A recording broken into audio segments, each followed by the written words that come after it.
હું ભાવના પંડ્યા, અમૃતાલયનું આ નડિયાદનું સેન્ટર છે. મારો ફોન નંબર છે 6358860252. આ ભાઈ સાથે આપણે વાત કરીએ. હા, શું નામ છે ભાઈ આપનું? મેહુલભાઈ.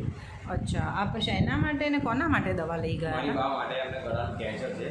બરાબર છે. 6-7 મહિનાથી. બરાબર છે. ત્યાંથી આપણે જ્યાંથી દવા ચાલુ કરીએ બરાબર. ત્યારથી એમને ખાસો ફરક પડી ગયો છે. થોડું મોટેથી બોલજો ને. એ ખાસો ફરક પડી ગયો છે. શું થાય? હા. ગળામાં પહેલાં જ્યારે જમતા હતા ત્યારે દુખાવો થતો હતો, એમાં ખાસો ફરક પડી ગયો છે. અત્યારે બિલકુલ દુખાવો બી છે નહીં. બરાબર. અને ખોરાક પણ લેવાય છે વારે વારે. ચાલવાનું બધું કમ્પ્લીટ છે.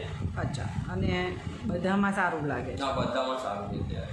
અશક્તિને એવું રહે છે હજી? અશક્તિમાં દવા ચાલો તો સુધી કશું જ નહીં રહે. અચ્છા, એ પછી હવે ઘણું સારું. પહેલાં કરતાં ખાસું ખાવાનું. તમારી દ્રષ્ટિએ 10માંથી માર્ક આપવાનો હોય તો કેટલા ટકા સારું લાગે છે તમને? 7-8%. 7-8% સારું લાગે છે. Okay, thank you. Thank you Mavjibhai, thank you Nitinbhai, thank you Dineshbhai તમારી આટલી સરસ દવા માટે. Thank you.